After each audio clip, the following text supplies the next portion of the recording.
17મી March 2026 નો દિવસ છે વિધાનસભામાં અને આજે મને બોલવા માટેની તક મળતા અત્યંત મહત્વના બે ચાર વિષયો ઉપર મેં સભાગૃહના માધ્યમથી સરકારનું ધ્યાન દોર્યું। આજે એવો વિષય હતો કે ગુજરાતમાં તમામ ધારાસભ્યશ્રીઓને એક સરખા પ્રકારની ગ્રાન્ટ મળે છે, એટલે કે 200 લાખ વત્તા 50 લાખ એટલે કે 2.5 કરોડ રૂપિયા દરેક ધારાસભ્યને પોતાના મત વિસ્તાર માટે ગ્રાન્ટ મળે છે, પરંતુ આ ગ્રાન્ટ પ્રમાણસર નથી। જે બાબતની રજૂઆત મેં કરી, કેવી રીતે કે સુરતની અંદર કરંજ વિધાનસભામાં કુલ મતદારોની સંખ્યા 2.5 લાખ જેટલી પણ નથી। અબડાસા વિધાનસભામાં 5 લાખ મતદારોની સંખ્યા છે, કામરેજમાં 4 લાખ મતદારોની સંખ્યા છે, ઘાટલોડિયામાં 3 લાખ જેટલા મતદારોની સંખ્યા છે, વિસાવદરમાં 3.5 લાખ મતદારોની સંખ્યા છે। તો દરેક વિધાનસભા મત વિસ્તારમાં મતદારોની સંખ્યા અલગ અલગ છે। 1.5 લાખ થી લઈ અને 5.5 લાખ સુધી મતદારોની સંખ્યાઓ અલગ અલગ છે।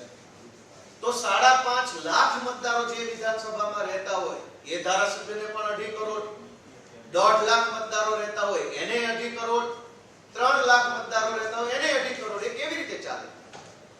તો આ બાબત મેં આજે ગૃહમાં સરકારના ધ્યાને મૂકી કે ધારાસભ્યના મત વિસ્તારમાં કુલ નગરપાલિકાઓ કેટલી છે। બાબરા વિધાનસભામાં 3 નગરપાલિકા છે, મારા મત વિસ્તારમાં 1 નગરપાલિકા છે, કોઈ વિસ્તારમાં 4 નગરપાલિકા હોય। તો સૌથી પહેલા તો જે ધારાસભ્યો ચૂંટણી જીત્યા છે એ મત વિસ્તારમાં નગરપાલિકાઓની સંખ્યા કેટલી છે, ગામડાઓની સંખ્યા કેટલી છે, મહાનગરની અંદર એનો કેટલો વિસ્તાર આવે છે, એને ધ્યાને લઈને ગ્રાન્ટ નક્કી કરવી જોઈએ। કેમ કે 100% ગ્રામીણ મત વિસ્તાર હોય ત્યાં વધુ પૈસાની જરૂર પડે, 50% કે 50% કરતા વધુ શહેરી વિસ્તાર હોય ત્યાં ઓછી ગ્રાન્ટની જરૂર પડે। દાખલા તરીકે સુરત કે અમદાવાદ, હવે સુરત અને અમદાવાદ મહાનગરપાલિકાના બજેટ જ 10-12 હજાર કરોડ રૂપિયા છે, એટલે સુરત કે રાજકોટમાં, સુરત કે અમદાવાદમાં રોડ બનાવવા, ગટરો બનાવવી, સ્ટ્રીટ લાઇટ, સાફ સફાઈ, સ્મશાન, દવાખાના, શાળા, આ બધું જ કોર્પોરેશન કરતી હોય છે। એટલે ધારાસભ્યોએ દવાખાના, શાળા, રોડ, ગટર, બાગ બગીચા માટે કોઈ કાંઈ જરૂર વધારે પડતી નથી શહેરોમાં, જ્યારે ગામડામાં આ બધા જ કામો ધારાસભ્યોએ કરવા પડતા હોય છે। તો શહેરી વિભાગના ધારાસભ્યો, ગ્રામીણ વિભાગના ધારાસભ્યો, અર્ધ ગ્રામીણ અર્ધ શહેરી વિસ્તારના ધારાસભ્યો, વન વિસ્તારનો મત વિભાગ જેનામાં આવતો એવા વન વિસ્તારના ધારાસભ્યો, સરહદી વિસ્તારના ધારાસભ્યો, ઔદ્યોગિક ક્ષેત્ર જેનામાં વધુ, જેમ કે ભરૂચ, અંકલેશ્વરમાં ખૂબ મોટા પ્રમાણે ઉદ્યોગો છે, કચ્છની અનેક વિધાનસભા, મોરબી ખૂબ મોટા પ્રમાણમાં ઉદ્યોગ ધરાવે છે। તો ધારાસભ્યો ચૂંટાય છે તે વિસ્તાર કેવા પ્રકારનો છે? જંગલ વધુ આવે છે, ઉદ્યોગ વધુ આવે છે, ગામડા વધુ આવે છે, શહેરો વધુ આવે છે કે મહાનગરો વધુ આવે છે? આ તમામ બાબતને ધ્યાને લઈને જેવો વિસ્તાર, જેવી સંખ્યા, જેવી જરૂરિયાત એ પ્રમાણેની ગ્રાન્ટ ધારાસભ્યોને ફાળવવી જોઈએ, આ બાબતની મેં રજૂઆત કરી છે। મારા મત વિસ્તારમાં લગભગ 160 કરતા પણ વધુ ગામડાઓ આવે છે, જેમાં લગભગ આંકડો એટલા માટે છે કે કેટલાક ગામો પંચાયતમાં ન હોય, એ પરા ટાઈપના ગામ હોય જેની પોતાની સ્વતંત્ર પંચાયત ન હોય, પણ ગામ જેવું ગામ હોય। 160 કરતા વધુ ગામડાઓ વત્તા નગરપાલિકા, આ બધું આવતું હોવા છતાં પણ ધારાસભ્ય તરીકે જે ગ્રાન્ટ મળે છે 160 ગામ માટે પૂરતી નથી। સુરતની અંદર કરંજ વિધાનસભા કે કતારગામ વિધાનસભામાં મોટા ભાગનું કામ કોર્પોરેશન કરતી હોય, તેમ છતાં પણ ધારાસભ્યને એટલી જ ગ્રાન્ટ। તો ગ્રાન્ટની પ્રમાણસરતા એટલે કે પ્રોપોર્શનાલિટી, એના ઉપર આજે મેં સરકારનું ધ્યાન દોર્યું છે। આશા રાખીએ કે સરકાર આમાં સુધારો કરે અને મત વિસ્તારમાં વિવિધ ધારાધોરણો ધ્યાને લઈને ગ્રાન્ટની ફાળવણી કરે। આ સિવાય આજે એક મહત્વનો વિષય મેં વિધાનસભા ગૃહના માધ્યમથી સરકાર સમક્ષ મૂક્યો કે અમારા વિસાવદરથી સાસણનો રસ્તો 20 વર્ષથી બન્યો નથી। કાછિયા નેસથી સાસણ 14 કિલોમીટરનો માત્ર રસ્તો છે। એ રસ્તો નહીં બનવાના કારણે છેલ્લા 20 વર્ષથી લોકોએ વિસાવદરથી મેંદરડાથી સાસણ જવું પડે છે, જે 65 કિલોમીટર લાંબો છે। 14 કિલોમીટરનો રસ્તો નહીં બનવાના કારણે લોકોએ 64-65 કિલોમીટર સુધી ફરવા જવું પડે છે। અને માત્ર વિસાવદર નહીં, આ કાછિયા નેસ એટલે કે વિસાવદરથી સાસણનો રસ્તો 20 વર્ષથી નહીં બનવાના કારણે ધારી તાલુકો, બગસરા તાલુકો, તાલાળા તાલુકો, મેંદરડા તાલુકો, ભેસાણ તાલુકો, વિસાવદર તાલુકો અને ધારી આટલા તાલુકાના લોકોને તકલીફ પડે છે કેમ કે આ તમામ તાલુકાના લોકો માટેનો મુખ્ય રસ્તો એ આ વિસાવદરથી સાસણનો રસ્તો છે. ગયા વખતે સરકારે લગભગ 242 કરોડ રૂપિયા મંજૂર કર્યા હતા રસ્તો બનાવવા માટે, પણ રસ્તો બન્યો નહીં, બજેટ ફળવાયું. આ વખતે 2026-27 ના બજેટમાં 272 કરોડ રૂપિયા મંજૂર થયા છે, પણ રસ્તો ક્યાં? દર વર્ષે બજેટ મંજૂર થાય છે, રસ્તો બનતો નથી. મેં અનેક વખત માનનીય મંત્રી સાહેબને સરકારને રૂબરૂ મળીને રજૂઆત કરી, વિધાનસભામાં રજૂઆત કરી, અધ્યક્ષના માધ્યમથી રજૂઆત કરી છે. આશા રાખીએ કે આવનારા દિવસોમાં અમારું આ કામ જે છે એ પૂરું થઈ જાય. આ સાથે આજે એક મહત્વની બાબત બની કે ભાજપની સરકારે ચૂંટણી ગાયબ કરવા માટેનો કારસો રચે. ગુજરાતની વિધાનસભાની સંસદીય પ્રણાલિકા છે કે ચૂંટણી ઉપર વિધાનસભામાં વર્ષોથી ચર્ચા થતી આવી છે. પહેલી વખત કઈ એવું નથી. વર્ષો વર્ષ બજેટ બહાર પડે, અંદાજપત્ર ઉપરની માંગણીઓ પરની ચર્ચાઓ થાય છે, જેમાં ચૂંટણી નામના વિષય ઉપર વર્ષોથી ચર્ચા થતી આવી છે. પરંતુ આ વખતે ભાજપના લોકોએ ચૂંટણી પર ચર્ચા ન થવા દેવા માટે થઈ અનેક પ્રકારના જે કંઈ દાવા દાવાઓ કરવા પડે, જે કંઈ પ્રોસેસ કરવી પડે એ કરીને આજે વિધાનસભામાં ચૂંટણીની ચર્ચા ન થાય એવું કામ કર્યું. સવારે મેં પોઈન્ટ ઓફ ઓર્ડરના માધ્યમથી સભાગૃહનું ધ્યાન આકર્ષિત કર્યું કે ચૂંટણીની ચર્ચા કેમ નહીં. જે ચૂંટણીની ચર્ચા કરવા માટે 9 તારીખે સરકારે લખીને આપી દીધું કે ચર્ચા થવાની છે અને આ ચર્ચા ઉપર કાપ દરખાસ્તો પણ રજૂ થઈ હતી. મેં પોતે પણ કાપ દરખાસ્ત રજૂ કરી હતી અને તમામ કાપ દરખાસ્તો રજૂ થયેલ હોવા છતાં આજે ચૂંટણીની ચર્ચાથી ભાજપની સરકાર ભાગી ગઈ છે. એ બતાવે છે કે આમ આદમી પાર્ટીથી ભાજપ સરકાર ડરે છે. હમણાં તાલુકા જિલ્લા નગરપાલિકાની ચૂંટણીઓ આવવાની છે. સરકારે 240 કરોડ રૂપિયા ચૂંટણી ખર્ચ માટે ફાળવ્યા છે વિધાનસભાના માધ્યમથી. તો પછી એની ચર્ચા કેમ નહીં? 240 કરોડ રૂપિયા એ ગુજરાતની જનતાના પૈસા છે. એ ગુજરાતની જનતાની પાવલી પણ જ્યાં ખર્ચાય ત્યાં ચર્ચા કરવાનો વિધાનસભાનો અધિકાર છે. પરંતુ આજે ભાજપે આ ચર્ચા નહીં થવા દેવા માટેના તમામ પ્રયત્નો કર્યા છે, એને હું વખોડું છું અને એની સામે મેં મારો વિરોધ પણ નોંધાવ્યો છે.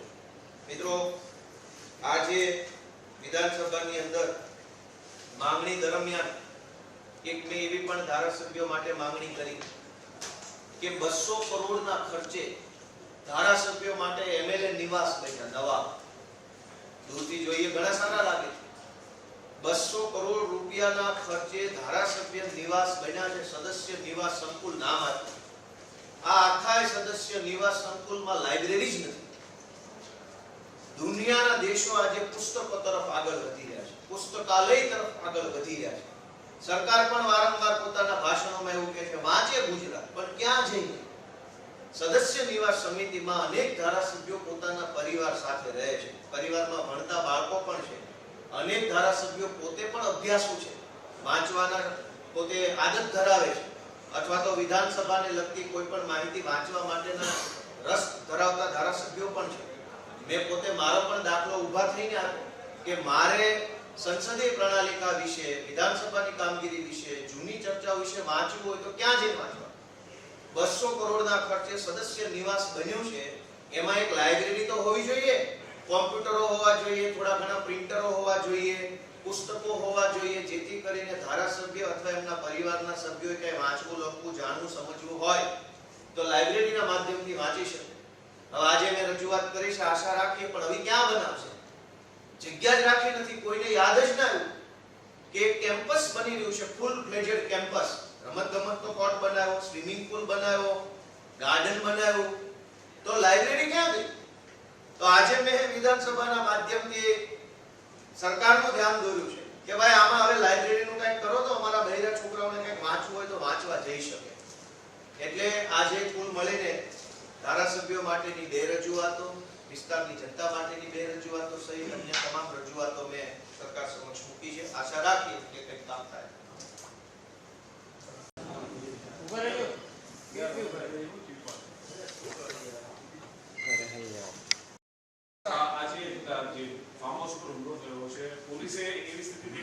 અત્યારની માગણીઓની પરિસ્થિતિ થઈ છે? છેલ્લા ઘણા સમયથી ગુજરાતની અંદર જે દાદાઓનું રાજ વધી રહ્યું છે, ગૃહમંત્રી શાંતિ અને સલામતીની વાતો કરે છે ત્યારે વારંવાર જે બનાવ બને છે, પાટણની અંદર 3 દિવસ પહેલા જે ખુલ્લેઆમ શહેરની અંદર મર્ડર થયું, એના પછી જિલ્લાની અંદર જે સીસીટીવી કેમેરા સામે આવ્યા અને પોલીસે પણ ભાગવાનો વારો આવ્યો. આ ખરેખર શાંતિ અને સલામતી માટેની સરકારની વાતો કરતી સરકારે ચેતવાની જરૂર છે. જિલ્લાની અંદર જે બનાવ બન્યો છે અંગત અદાવત છે. મારે એસપી જોડે વાત પણ થઈ છે અને એમાંથી 3 આરોપીને પકડી પણ પાડ્યા છે અને 2 દિવસ અગાઉ જે મર્ડર થયું હતું એના પણ આરોપી તાત્કાલિક પકડ્યા છે. પરંતુ આરોપીને પકડ્યા પછી જે કાર્યવાહી થવાની છે એ તો લીગલ કાર્યવાહી, પરંતુ મને લાગે છે કે રાજ્યની અંદર પોલીસનો કોઈ ડર રહ્યો નથી અને ડર ના હોવાના કારણે આ લોકો જે લુખ્ખા તત્વો છે બેફામ બન્યા છે. જાહેરમાં તલવારો, ધારિયા અને રિવોલ્વરથી લોકોના ખૂન થઈ રહ્યા છે અને પોલીસનો પણ ડર રહ્યો નથી. એટલે ગૃહમંત્રીને વિનંતી કરું છું કે તમે હિમાચલનો ચાર્જ સંભાળ્યો છે, પણ ગુજરાતની અંદર પણ સલામતી અને શાંતિ સચવાય, કાયદો અને વ્યવસ્થા સચવાય, એના માટે પણ ધ્યાન રાખવું.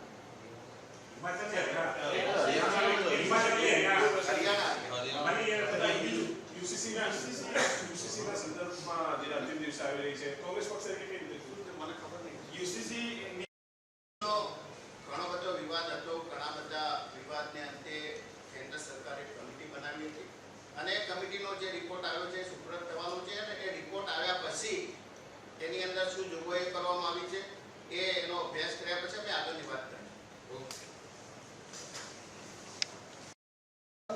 વિધાનસભામાં પ્રશ્નોત્તરીમાં પ્રશ્ન ક્રમાંક 17 હતો ત્યારે મારા દ્વારા શિક્ષણ પ્રધાનને પૂછવામાં આવેલું ગીર સોમનાથ જિલ્લો અને જૂનાગઢ જિલ્લામાં સરકારી માધ્યમિક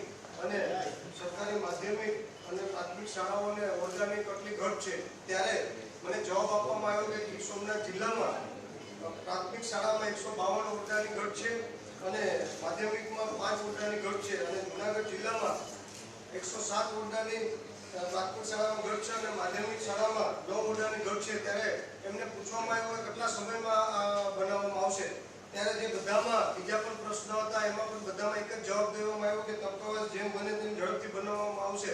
પણ ઝડપ કે કેટલી ઝડપ એની સમય મર્યાદા કહેવામાં નથી આવી. ત્યારે મેં એમને પૂછવામાં આવ્યું કે આ વર્ષે નાણાકીય રીતે આ ઓરડા બનાવવા માટે થઈને કોઈ રકમ ફાળવવામાં આવી છે, ત્યારે કોઈ ચોક્કસ રકમ કહેવામાં નથી આવી અથવા કે ચોક્કસ રકમ કહેવામાં પણ નથી આવી અને મંજૂરી આપેલી છે એ પણ વાત નથી કરવામાં આવી ને એ પણ પૂછવામાં આવ્યું કે કેટલા સમયમાં ચોક્કસ મર્યાદામાં આ ઓરડા બનાવવામાં આવશે. ત્યારે ખાસ કરીને સરકાર જે બાળકોના ભવિષ્ય સાથે બેદરકારી કરી રહી છે. આમ વાત કરે છે ભણશે ગુજરાત, પણ આમને આમ પરિસ્થિતિ રહી તો બાળકોનું ભવિષ્ય કેવી રીતે ભણશે અને આ જ રીતે જ્યારે ચોક્કસ રીતે હું તો કહું સરકારને કે જો બાળકોને સરકારી સ્કૂલ પ્રાથમિક શાળામાં અને માધ્યમિક શાળામાં ભણવા માંગતા હોય તો આટલી મોટી સંખ્યામાં ઓરડા ઓછા છે. ગીર સોમનાથ જિલ્લા અને જૂનાગઢ જિલ્લામાં અંદાજિત 273 ઓરડા થાય છે બધા થઈને, અને જો આ 1 વર્ષમાં બનાવવામાં આવે તો 100% બાળકો સરકારી માધ્યમિક શાળામાં અને પ્રાથમિક શાળામાં ભણી શકે. ઓકે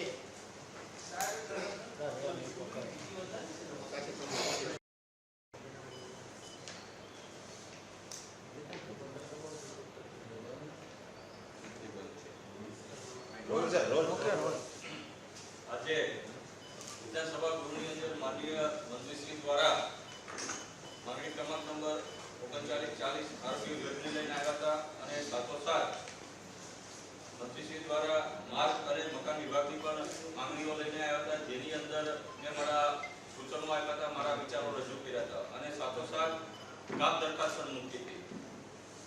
આરોગ્ય વિભાગમાં માનનીય મંત્રીશ્રીને મેં એક માંગણી કરી હતી કે બોટાદ જિલ્લાની અંદર સિવિલ અને મેડિકલ કોલેજની તાત્કાલિક ચાલુ નાણાકીય વર્ષની અંદર કામ શરૂ કરવામાં આવે. સાથોસાથ પાળિયાદમાં જે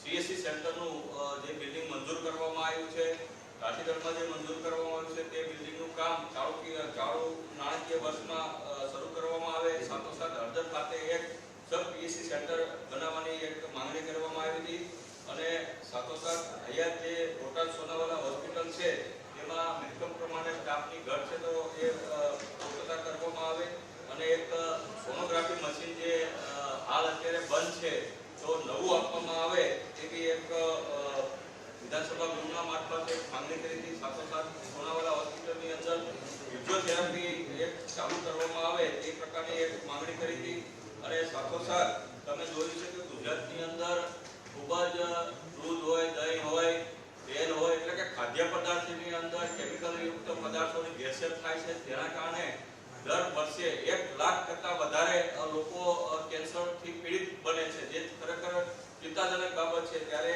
મંત્રીશ્રી પાસે મેં એક આજે માંગણી કરી છે કે મંત્રીશ્રી તાત્કાલિક એક વટહુકમ લાવે, એક બિલ લાવે, કાયદો બનાવે કે જે આવા ભેળસેળિયાઓ છે જે દૂધમાં ભેળસેળ કરતા હોય, ખાદ્ય પદાર્થોમાં ભેળસેળ કરતા હોય, પનીરમાં ભેળસેળ કરતા હોય તેવા લોકો ઉપર કાયદેસરની કાર્યવાહી કરી એના મિલકત ઉપર બુલડોઝર ફેરવવામાં આવે, તેને જન્મથી અથવા ફાંસીની સજા આપવામાં આવે તેવું તાત્કાલિક ગૃહના મારફતે બિલ રજૂ કરવામાં આવે અને સાથોસાથ આવા લોકોને ફાંસીની જોગવાઈ થાય તે પ્રકારની એક બિલમાં જોગવાઈ કરવામાં આવે તે પ્રકારની માન્ય મંત્રીશ્રીને આજે મેં ગૃહના મારફતે એક રજૂઆત કરવામાં આવી હતી અને સાથોસાથ જે માર્ગ મકાનની આજે માંગણી મંત્રીશ્રી લઈને જે આવ્યા હતા જેની અંદર બોટાદથી લાઠીગઢ નો જે રોડ છે એ ખૂબ જ ટ્રાફિક વાળો છે. આ રોડ જે છે એ ભાવનગર કનેક્ટેડ છે તો એને તાત્કાલિક અસરથી 4 લેનની મંજૂરી આપવામાં આવે છે કે મોટાભાગની સ્પિનિંગ હોસ્પિટલો લાઠીગઢમાં આવી છે, બીજા અલગ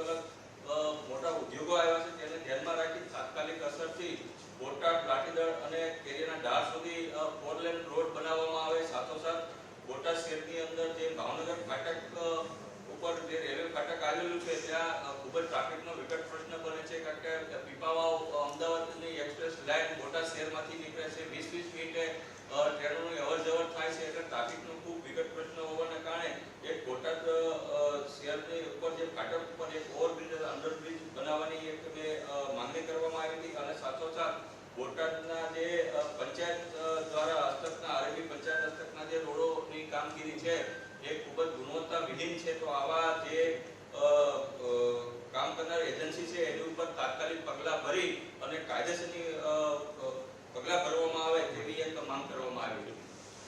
ઓકે